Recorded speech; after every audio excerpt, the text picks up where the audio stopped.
O seu personagem favorito não é um reflexo das suas qualidades. Ele é, na esmagadora maioria das vezes, o espelho exato das feridas que você passa a vida inteira tentando esconder. Na primeira parte dessa nossa investigação, eu falei sobre o cansaço, sobre os mecanismos que a nossa mente cria para sobreviver a um mundo que exige muito e devolve pouco. Mas hoje, nós vamos descer uma camada a mais na psique humana. Hoje nós vamos falar sobre controle, sobre o peso das nossas relações e, principalmente, sobre o poder. E não o poder de vencer uma luta ou destruir um inimigo. Estou falando do poder de proteger, de fugir, de servir, de amar e de mascarar a própria dor. Porque a verdadeira diferença entre os personagens que você mais ama não está na força bruta que eles têm, mas em qual armadura psicológica eles escolheram vestir para sobreviver. Vamos começar por um personagem que carrega a contradição no próprio nome, o Coragem.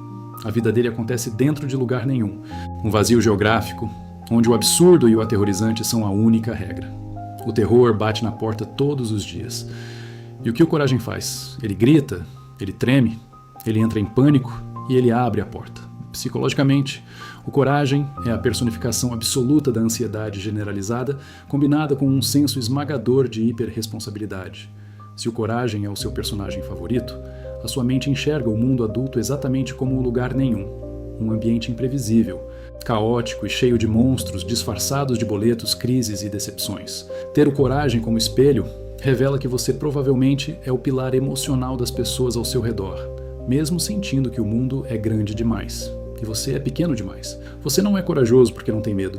Você é corajoso porque a sua bússola moral diz que o bem-estar de quem você ama vale o seu próprio pânico diário. Mas se o Coragem lida com o medo tremendo na frente dele, existe quem pegue esse mesmo pavor e o engula, escondendo tudo atrás de uma piada. É aqui que entra o Peter Parker. O Homem-Aranha é o herói mais divertido da cultura pop. E é justamente por isso que a mente dele é uma das mais sombrias. O Peter carrega uma culpa que encerrou a juventude dele de forma brutal. A culpa pela morte do próprio tio. A partir desse trauma, cada piada que ele faz no meio de um combate não é para humilhar o vilão. É para si mesmo. Na psicologia, é um dos mecanismos de defesa mais traiçoeiros que existem, porque ele não parece uma defesa.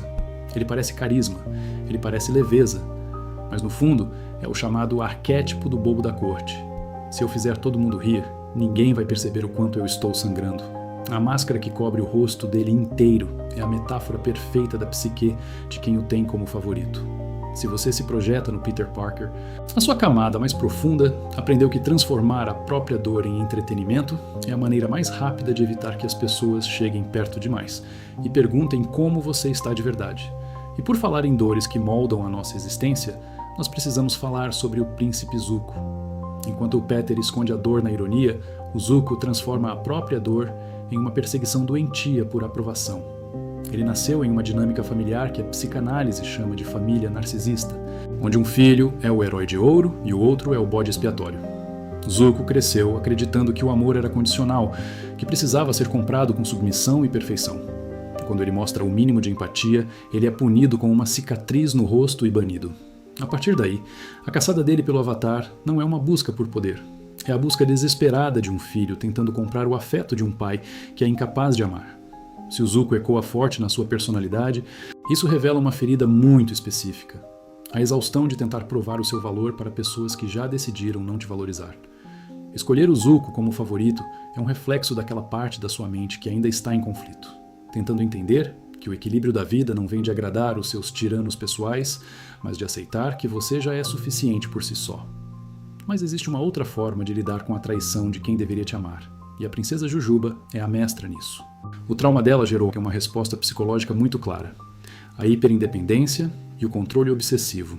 Muito antes de virar governante de um reino doce, a Jujuba construiu a própria família para não ficar sozinha, apenas para ser apunhalada pelas costas por ela.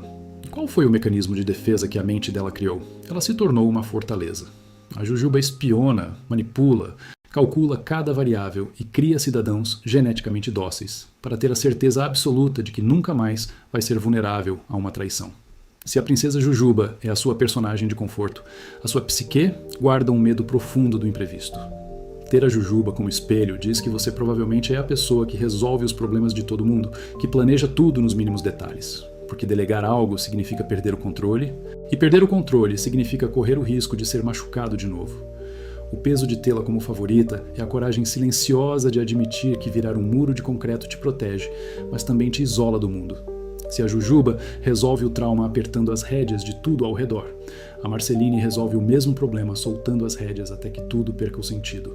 A Marceline sofreu o que a psicologia entende como feridas primárias de abandono. Primeiro, a mãe que a enviou para longe na infância. Depois o Simon, a única figura paterna que restou, que perdeu a mente e também a abandonou. A psique da Marceline assimilou uma regra cruel. Amar é sinônimo de ser deixado para trás. Isso desenvolveu nela um estilo de apego evitativo, que é a tendência de ser caótico, instável e de afastar as pessoas antes que elas tenham a chance de ir embora primeiro. Se a Marceline é o seu reflexo, a sua camada mais íntima morre de medo da intimidade real. Você provavelmente usa a rebeldia, o sarcasmo e a atitude de quem não liga para nada como um escudo. Escolher a Marceline é admitir que você vive se testando e testando os outros, esperando o momento em que eles vão desistir de você, porque o abandono é a única linguagem emocional em que você aprendeu a confiar. Enquanto a Marceline vive fugindo do próprio valor, o Ben Tennyson é a materialização do confronto direto contra a síndrome do impostor. Desde o início da sua jornada, o Ben fala alto, humilha inimigos gigantes e exala uma confiança que beira a prepotência pura. Mas se você analisar o histórico dele, essa arrogância não é um escudo para esconder inseguranças. É justamente o oposto. É o que a psicologia comportamental chama de autoeficácia extrema. O Ben sabe que é bom porque a memória dele é forjada em vitórias reais e socos bem dados contra probabilidades impossíveis. Se o Ben é o seu personagem favorito, talvez a sua personalidade deseje desesperadamente essa mesma validação interna. O que te atrai nele não é o ego inflado, mas a fantasia catártica de finalmente confiar tanto nas próprias capacidades que você nunca mais precise se diminuir. Pedir desculpas por ocupar espaço ou abaixar a cabeça para caber nas expectativas medíocres que os outros colocam em você. Se o Ben construiu a sua confiança tijolo por tijolo, a Pérola construiu a própria existência em cima do sacrifício da própria identidade.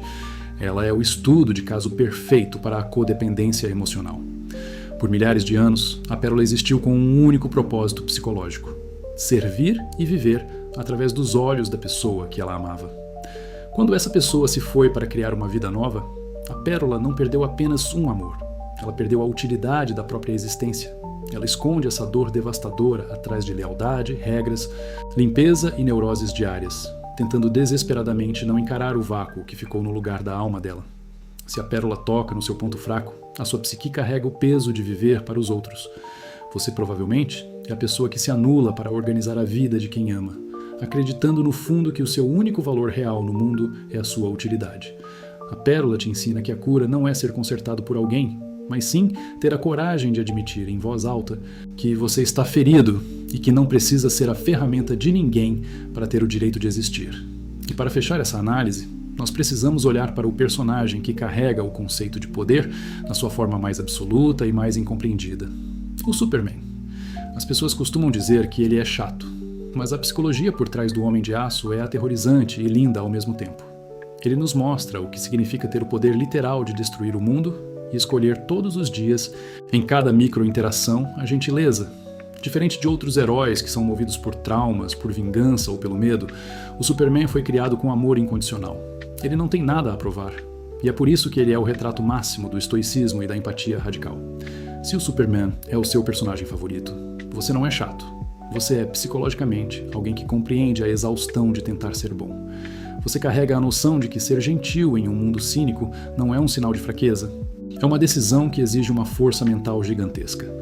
Ver o Superman como o seu espelho é entender que você também sente medo, raiva e dor, mas escolhe, diariamente, não deixar que esses instintos primitivos destruam as pessoas ao seu redor. A ansiedade protetora do Coragem, o humor mascarado do Peter Parker, a busca por valor do Zuko, o controle absoluto da Jujuba, o medo do abandono da Marceline, a autoeficácia do bem, a codependência da Pérola e o poder estoico do Superman. 8 reflexos perfeitos do que a nossa mente faz para tentar sobreviver. Fica então o meu convite para você olhar no espelho. Pense com brutal honestidade em qual desses arquétipos te atingiu mais fundo e por quê.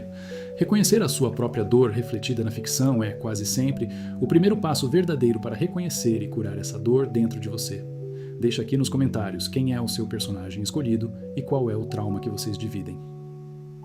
Deixa o seu like se esse vídeo fez a sua mente trabalhar. Se inscreve no canal para continuarmos essa jornada dissecando a mente humana através das histórias que a gente tanto ama. Um agradecimento sincero a todos os membros que apoiam o canal e ajudam esse tipo de conteúdo a continuar existindo. Vocês são a verdadeira fundação de tudo isso aqui. Aqui é o Oni, do canal Onipresente, e eu vejo vocês na próxima.